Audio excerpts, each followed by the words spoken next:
At number 10, spicy defense. Usually when you think about wars from ancient times, you think of swords, spears, bows, and arrows as being the primary weapons used to fight, but that wasn't entirely the case with the ancient Greeks. It turns out that their warfare was a lot more advanced than you'd think. The ancient Greeks were actually known to have used chemical warfare as part of their defense. They were known to use poison-tipped arrows and incendiary weapons. The earliest example of such a thing in ancient Greece comes from the siege of Plataea in 429 BC, when Spartan soldiers set fire to a wood pile with sulfur, releasing sulfur dioxide gas into the air and forcing the opposing force to flee their positions. According to other accounts, they may have also poisoned the water supply. The most famous case of chemical warfare from the Greeks, however, comes from the Byzantine Greeks when they invented a petroleum-based substance that couldn't be extinguished with water and would be fired from tubes that were attached to Greek ships. What's so cool about that is the fact that no one has ever been able to recreate it. At number 9, hashtag roasted. I'm sure you've no doubt heard of the messed up punishment devices that have been used throughout history. I have to say that the people of the past were very creative when it came to coming up with ways to bring harm to others, and the ancient Greeks were no exception. I mean, they certainly weren't the worst when it came to their punishments, but they still were going a little overboard. One of their famously horrific torture devices was called the brazen bull. It was a large hollow casting of a bull made from bronze that had a door installed into the side of it. When someone was up for punishment via the brazen bull, they would be stuffed inside the statue, the door would be closed on them, and a fire would be lit under the bull, heating the metal statue. The person inside would then be sadly roasted alive. I would much rather be roasted on Twitter than inside this mighty metal bull, that's for sure. At number 8, questionable relationships. The ancient Greeks had some pretty questionable habits when it came to the coming of age of young Greeks.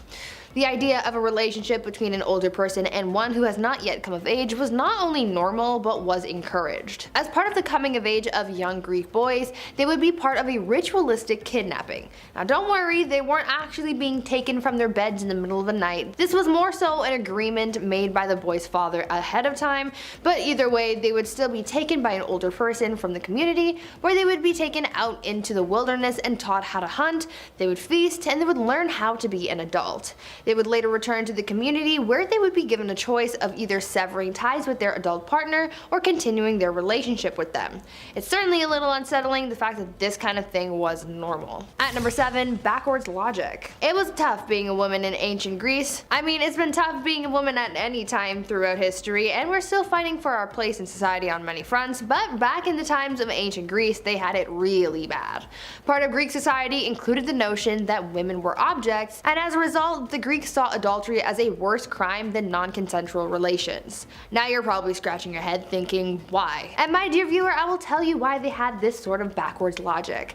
You see, since women were considered to be objects and property, any kind of misconduct or mistreatment to a woman, especially one's spouse, this was considered to be almost like theft of this object, and so if found guilty, the person responsible for this injustice would be tried for adultery, not the real crime at hand, being the mistreatment of a woman. The punishment for an adulterer was quite severe, as when caught, they could risk being killed on the spot, and in the event of whatever affair, that would be grounds for an immediate divorce. At number 6, deformed males. Further on the topic of the presence of women in ancient Greek society, let's talk about how women were seen in their communities. Now, even though Aristotle was considered to be one of the greatest philosophers in history, his ideas were also quite flawed. During his life, he believed that women were deformed males who were created when, quote, something went wrong in their mother's wombs. Unquote. They considered women to be so terrible that the philosopher Plato also warned men against being reincarnated as a woman in the next life, saying that this could be avoided if they had lots of success during their current lifetime. Because of this view on women, baby girls were often abandoned, girls' education focused primarily on how to have and raise a family, and when girls were married off, they were considered to be property, like I mentioned in the previous number. At number 5, democracy? Though the Greeks are often credited with the creation of democracy, much like anything else in this world, it has a dark history, one of injustice and bloodshed. Back in the days of ancient Greece and in the relatively early days of democracy, this political practice could sometimes be used for nefarious purposes. One of the best examples of that comes from the Mytilenean debate of 427 BC. Basically what happened here is that during the Peloponnesian War, the city-state of Mytilene tried to free itself from the influence of Athens Athens. Their revolt ultimately failed, and the citizens of the city-state were subjected to a severe punishment. They decided to not only execute the prisoners that they'd taken to Athens, but also the entire adult male population, and women and children were sold into slavery. The vote to put a stop to Mytilene weighed heavily on the minds of those who voted for this outcome, so they later staged another vote, ultimately choosing to only punish those who were directly involved in the city's revolt. At number 4, crime and punishment. Earlier I mentioned one of the gruesome ways that people were punished in ancient Greece, but let me tell you some more about their ways of crime and punishment. The standard form of executing prisoners was by performing what was called a bloodless crucifixion. Basically, the convicted individual would, quote, be fastened to a board by the wrists and ankles, and a collar around the neck would be tightened gradually to strangle them to death. End quote. If an execution had to take place on a battlefield, the accused would be beheaded, but if given the option, you could sometimes avoid a violent death by instead choosing to ingest poison on your own terms. If you committed a crime and were able to avoid execution, then you would be exiled. If your crime was bad enough to be banished from your community, then your name and crime would be inscribed somewhere so that no one forgot what you did, meaning that your crime would be known for the rest of time. At number 3, this is Sparta. As you could imagine, childhood during ancient times was certainly no easy cakewalk, but one of the worst upbringings in ancient Greece had to go to the young citizens of Sparta. Just to give you an idea of how life might have been as a Spartan, just think about the fact that it was literally written into law that Spartans had to be, quote, fearless, ruthless, and disciplined above all else. End quote. Back then, a young Spartan boy would only grow up with his parents until he was 7 years old, which at this point he would then be sent to a military camp run by the state, where he would stay until he turned 30. Young Spartans were taught mostly about fighting, perfecting the art of combat, and would spend very little time learning math and music. These kids were taught to be ruthless, stealing for their survival, and not showing any fear towards their enemies. At number 2, ostracism. In Athens, back during ancient Greece, ostracism was a common aspect of political life. Back then, the citizens would evaluate the performance of their politicians. They would then vote on who didn't serve them well or who they didn't like, and the citizens would write the name of said person on a piece of broken pottery. The person who gained the most votes from the public would then be exiled from Athens for 10 years. Unfortunately, this was kind of a flawed system, and any clever politician would then be able to use this ostracism vote in order to get rid of their rival. After Athenians figured out the flaw in their system, their ostracism votes were later ended. And finally, at number 1, sacrifice. At this point, after learning about so many ancient civilizations, I think it's safe to assume that basically every civilization had their sacrifices. Human sacrifices, I mean. It's been theorized that perhaps the ancient Greeks were participating in such practices because back in 2016, the remains of a teenager were found on Mount Lycaon, which appeared to have been, quote, a product of ritual sacrifice, end quote. It is thought that perhaps this person was meant to serve as a sacrifice to the god Zeus. On top of that, there has also been pieces of ancient literature that depicts the sacrificing of individuals in the same area that those remains were found. We don't know for certain if this kind of ritual was part of everyday life or if it was just a one-off type deal. Number 10. The classic. Alexander the Great is probably the most infamous person on this list. Shout out again to my late 90s PC gamers, but because of Age of Empires and Civilization games, you are probably familiar with Alexander, one of the great conquerors of ancient times. So what does that mean exactly? Well, the man wasn't asking for land with please and thank you. He was asking with a spear and a shield, sort of style. And by asking, I mean just taking. However, for the brutal, handsome young king of many lands, his time to bask in his empire was short-lived, as he died soon after Persia was conquered. His achievements cannot be understated, however. Conquering so much at such a young age was very impressive, comparative to the mythological Achilles in grandeur. Number 9. A man in his barrel. This is going to be very difficult to talk about, simply because I find the premise of this to be comedy gold. Okay, close your eyes. Imagine ancient Greece. A city like Athens is populated with the wealthy in gowns and robes, and maybe even a stereotypical toga. Buildings of white stone and marble. A market bustling with people haggling for fresh produce and cloth. Perhaps even a fountain with some flowers. Beautiful, isn't it? However, just around the corner, not too far from the town square, there's a barrel. A barrel that's shaking vigorously. And what is causing this barrel to shake? Well, that would be the man who lives in it, Diogenes. Yes, a philosopher who was self-gratifying himself in a barrel in public. Diogenes defended his behavior by saying how he wished it was as easy to relieve hunger by rubbing an empty stomach. Yeah, I was sitting in my study earlier when a courier handed me a letter. I opened the letter in a warm candlelight glow. It was from the chief. And he said that's not it. Number 8, trendsetter. As if doing what Diogenes did in public wasn't bad enough, and I mean, come on, that's pretty scandalous, he also would commonly defecate in public theaters and urinate on those he found annoying. Sure, maybe major cities need people like this. I mean, come on, would New York City really be New York City if crazy people don't yell at you on the streets all the time? Huh? Diogenes just may have been the first to do such crazy things. Also, I'd like to argue his philosophy. If you just give me a moment, if he pees on people who are annoying him, could the people that are being peed on not deem that annoying and then do the same in return? I'm not a smart guy like the Greek leaders, but at least I know how to use a washroom. Just saying. Number 7, high fashion. I say if you got it, flaunt it. Humbly, of course. Maybe a nice pair of shoes, your favorite pants, or for me, a brand new suit that makes me feel gorgeous, baby, yeah. But for the most part, I shop at Walmart. Let's be honest, I don't have that kind of money for the Gucci flip-flops down to the socks. However, for the great Greek philosophers like Socrates, they were wealthy enough to enjoy a literal finer cut of cloth. Yes, they could, but Socrates said no. I want the peasant look, please. Apparently, the wise Greek man often didn't wear shoes and always wore the same ratty coat. It's also said that Socrates wasn't exactly a good looker. Put on some shoes though, that'd be rough. You're walking around all day with no shoes on? Oh, those would be rough looking feet, buddy. Number 6, smart streaker. Anyone that's ever spent time with a physics professor has probably heard the story 100 times, and that professor probably genuinely thinks this is a funny story. Archimedes, the famed Greek philosopher, made a strange discovery. Strangely, one night after a long day of hard thinking, he went to take a bath. Pondering the questions of life, he noticed something was happening in the tub. No, not his rubber ducky going missing, but rather a simple yet interesting concept of displacement. When he was submerged in the water rose. He deducted that if he measures the difference, that would equal his weight of volume. And if it works with an old man, then it would work with other things as well. He was so excited by this that he shot up and ran outside screaming, "Eureka! Eureka!" Well, that part may not have happened, but if it did, I'd hate to be his neighbor. No one wants to see that, man. Number 5. I had the high ground, Anakin. According to a disputable legend, however, given my semi-okay Palpatine impression, I had to include this on the list. Basically, Amdocles was a smart dude and had just earned himself a decent track record. He helped save people. Dude was credible.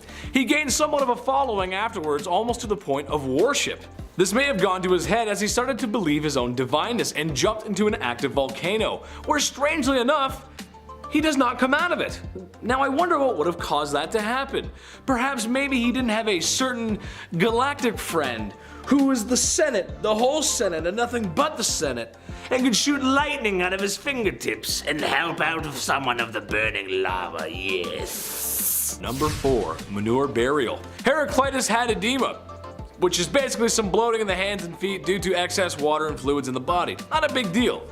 Although, sometimes in ancient times, all diseases were serious because, well, in ancient times, frankly, a papyrus cut could be the difference between you attending the next celebration of town or taking a cruise down the river Styx. Heraclitus had a solution for this.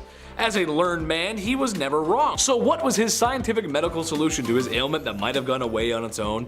Well, he basically buried himself in manure so it would get rid of the excess water in his body. Yeah, I don't know how that works either. Unfortunately, he was attacked and eaten by wild dogs in his mud bath. He did not make it out. Number 3, Boys Club. Hypatia was a female philosopher at the Library of Alexandria, something that any archaeologist or historian would give their right kidney to witness in its glory. What's so scandalous about her, besides being a woman with knowledge that would scare a lot of men at the time?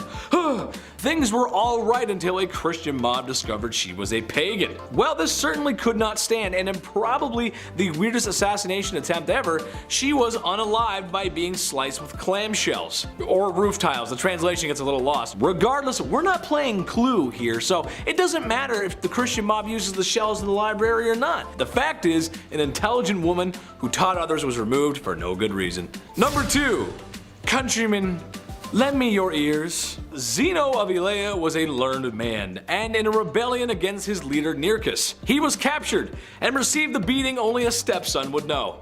However, in Zenos' final act of defense, he asked Nearchus to come close so that he could whisper in his ear.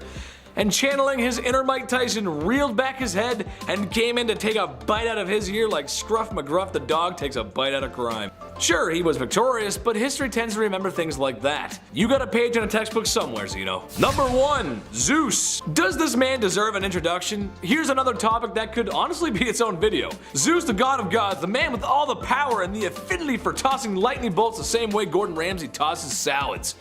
But I'll just write them off for you. Turned his first wife into a fly and ate her. Constantly unfaithful to his other wives. Tied Prometheus to a rock and had his liver eaten by a bird. Wiped out humanity. Cursed a man to push a boulder up a steep hill for eternity. And made Atlas put the world on his shoulders. Shout out to my people in the audience who get anxiety trying to order a pizza over the phone. Now imagine you have to literally hold the whole world on your shoulders. Oh, too much pressure. Yes, I know Zeus is mythological, but a lot of others on this could be as well. This was a long time ago. Some documents just didn't live that long. Kicking off the list at number 10, the bird. The bird is not the word. It's actually pretty offensive. To flip somebody the bird or to flip somebody off, of course, means to give them the middle finger. What are these little troublesome guys right here? One of these blurry dudes right here. Do we even know why we do this? I mean, I don't recommend it because obviously you'll get in a heap of trouble from whoever's on the other end, the receiving end of said finger. But giving somebody the middle finger comes from the 4th century BC in Athens. The philosopher Diogenes expressed how he felt visitors about Demosthenes. He described him by making a, well, you guessed it, a middle finger. It's a phallic gesture. The middle finger is supposed to be your, your bird, for lack of a better term, and the surrounding curled fingers are meant to be the other things that are around said thing on the body. I'm trying not to say what I really want to say here, but the bird is meant to, it's supposed to be one of those. The more you know. Ancient Greek history. Who would have thunk? Number 9. Column Wars. While the Greeks were going head to head with the Turks, they were fighting over their independence, of course, and the Greeks had the upper hand at Acropolis one day. They were surrounding their enemy and they had this stronghold in their grasp, and the Turks at the same time were running out of ammo and options. They then began to break apart the marble columns around them, just smashing them to pieces, just breaking them as fast as they can to try and get lead from inside and use that as ammo. Now, as the Greeks witnessed the destruction of their Parthenon, they panicked, obviously. They said, here, just take ammo instead. Whatever you do, just don't break those columns. We can keep fighting. In fact, we'll supply you the ammunition, just don't break those columns. And they did. The 1821 Greek War of Independence. Here you go, Ottoman Empire, take this lead. Now we can fight, let's do it. It's like when you're at a house party, they're like, just fight each other, just don't put a hole in the wall. I'll be grounded, seriously. I can't fix that, I don't know how to. Number 8, zombies. It doesn't matter what the context is, zombies are always scary. Whenever we talk about ancient Egyptians, we break down the process of mummification. And you know what, I'll be honest, I missed that part. Just keep everything in jars, keep everything separate in different rooms, keep everything safe, surrounded by treasure in the middle of a tomb. No zombie is coming back to life if that's the case, you know what I mean? Well, ancient Greeks actually believed in zombies as well. They had steps they would take to prevent the dead from ever walking again. Archaeologists found graves where bodies were weighed down with rocks, or they would be pinned to their tombs. One of the two, both pretty horrible. They weren't called zombies, of course, but rather revenants. Reanimated corpses that return to terrorize the living, aka zombies. It's a zombie. Dr. Solowski Weaver explains that bodies found at a cemetery near the ancient town of Camarina in southeast Sicily were feared to come back to life at one point. The town was once a Greek colony, of course now modern day Italy, but it's home to a 3rd century cemetery with around 3,000 bodies in there. There's more than half of them that are buried with coins, the usual, but a few of them were found in specific ways, peculiar ways. One body, found in tomb 653, their body was covered in large fragments of amphora. So it's whatever was underneath there, they didn't want that to move. Which is weird, because you're like, okay, I know that they're dead. Why are we putting a rock on them? You know, that fear, we still have it today. Number 7, stone cold. When the pandemic first began, one of the hardest things to get a hold of, surprisingly, was toilet paper. Yeah, it's pretty important. It's more important than we realized, because that was the thing on the news that we saw, people just boxing each other out of Walmart for toilet paper. When you run out of toilet paper, you often remember that moment regardless of where you are forever. Leaves of 3, let them be. That's all I'm saying. But ancient Greeks used these small ceramic pieces to wipe. Yeah, ceramic pieces, like sharp. French anthropologist Philippe Charlier expands on this toilet hygiene history in the British Medical Journal. It was these flat terracotta discs found in these ancient sites, and they had residue on them, so The proof's in the pudding. They also discovered a Greek cup which said 3 stones are enough to wipe one's arse. 3 stones. See, even today, it's like 3 pieces, 3 slices, 3 stones. It's always 3. Yeah, Greeks would use pebbles to wipe their butts. Never take the go for granted ever again. Number 6, naked exercise. Okay, this one, honestly, I'm just saying it's unusual, but I'm on board with it. You ever forget a towel when you're showering? You gotta do that weird, naked, silly run through the hallway. I'll be honest with you guys, that's my favorite run. I feel like one of those aliens from Signs, just walking around all light, naked, and lanky. Just meant for speed, meant for greatness. Just wet, just like a lizard just slipping around all over the kitchen. Ancient Greeks used to work out naked. The word gymnasium translates to the Greek term gymnasion, which meant school for naked exercise. Yeah, growing up, I always wanted to go to Xavier's school for gifted youngsters. Now, I just want to go to Ezekiel's school for naked exercise. Just don't set up shop behind the guy working on his squats. That's probably a bad idea. You know what? The more I think of this, the more I convince myself it's a pretty terrible idea. Hey man, do you mind spotting me? Sure. Number 5, wine time. When we think of ancient Greeks, we think of wine and parties and apparently naked exercise, right? But was it really a drunken festival of love all the time? I mean, hangovers are a thing, right? We need some recovery days. When did Gatorade get invented? I don't know, it's probably hard to keep up. Ancient Greeks actually rarely drank wine without diluting the hell out of it first. To water the wine, the ratio was 4-1 or 5-2. Either way, it's just water at that point. So you'll be hydrated, that's for sure, which is great, but you're not really getting drunk, so I don't know what the point was. Regular Joes would drink at taverns and the rich would throw house parties, so some things, of course, have stayed the same after all these years, but ancient Greeks believed that drinking undiluted wine could cause blindness or insanity. My friend, I think that's just called blacking out. I don't know, who knows? If you did happen to drink too much wine, the 4th century poet Amphis, he's got your back. Best way to cure those ancient hangovers was to boil some cabbage. Nice, just what you want to smell after a night out. And in order to keep the party going without embarrassing yourself off some sparkling Shiraz, the best way to party and stay sober was to bake and eat a pig's lung. That's the trick to never getting drunk in ancient Greek times. Again though, I think that was just eating food. I think eating food helps before you drink. Either way, if you're gonna drink, do so responsibly. Eat some pig lung and then you'll be good.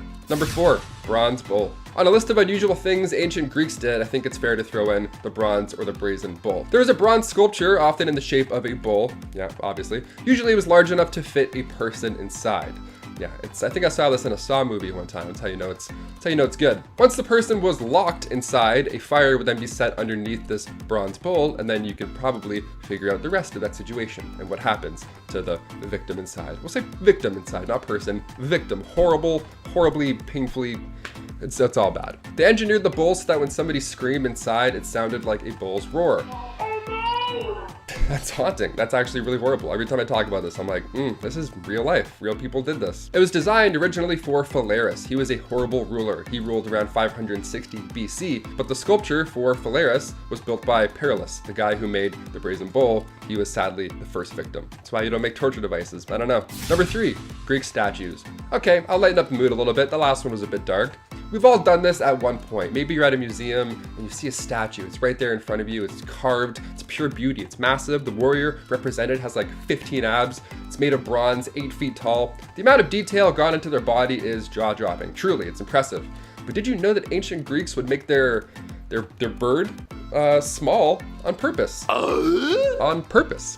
Yeah, men who were well endowed were more often than not fools. They were foolish. They only ruled for lust, right? They were just craved fools with big birds. If you had a big brain, however, you were the talk of the town. Ladies would whisper about you when you passed by in the street.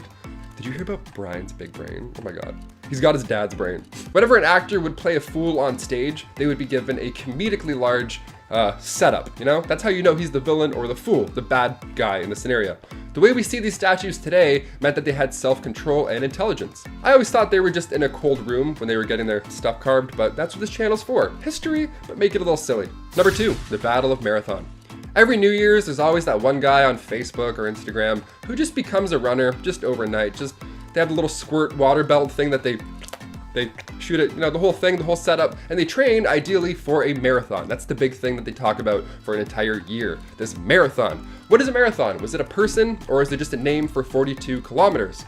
Well, it was actually a battle back in 490 BC. That's how it kicked off. Between ancient Greeks and Persian invaders sent by King Darius, the Persians arrived to Marathon. There was about 20,000 of them, and they arrived to punish the Greeks for supporting the Ionians, who revolted against the Persians.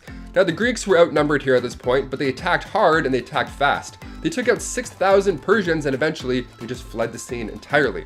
The number of Greek fighters lost was around 200, so far less casualties. The story of Philippides came to be at this time. He ran the first ever marathon. He ran all the way from Marathon to Athens to deliver messages, because BlackBerry wasn't a thing, obviously, so some guys had to be like, you bet.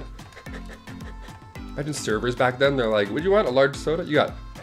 He was one of the Greek military men known as day-long runners. He did 6 marathons back to back. My knees hurt just saying that, you know what I mean? So next time you see somebody on Facebook become a marathon runner, just post a link to this video and be like, you got it. You're almost, just do 6 in a row and you're good. Also do 6 in a row naked in the heat and you're good. And finally, number 1, human sacrifice. Of course, we gotta end on something crazy like this. We found the remains of a 3,000-year-old skeleton in Greece. They found the skeleton on the side of Mount Lycaon, which historians know as the site of animal sacrifice for Zeus. I don't know why I pointed up, but probably not down, or yeah, Zeus, he's up there, yeah. Ancient writers mentioned this site and how human sacrifice was also at play here. And now, thanks to technology, we can confirm that this was for sure the case. We talked about zombies earlier and how bodies would be buried with like rocks in them and stuff. This is a bit different. This is actually much different. The upper part of the skull that was found was missing, first of all, and the body was laid on 2 lines of stones, with stone slabs just laid on their pelvis. Now, Greece, of course, is the birthplace of philosophy and democracy and all that good stuff, but they also did some sacrificial, shady stuff in their off time as well, when they weren't slamming watered down Merlot. Science allowed us to look all over the world too, not just Greece. There's ancient Egyptians, Aztecs, sometimes after Mayan ball games, the losing team would be sacrificed. Yeah, that's pretty brutal. Everyone talks about how awful humans are now. Well, we've always been the worst. The Greeks just like to party while they were doing it.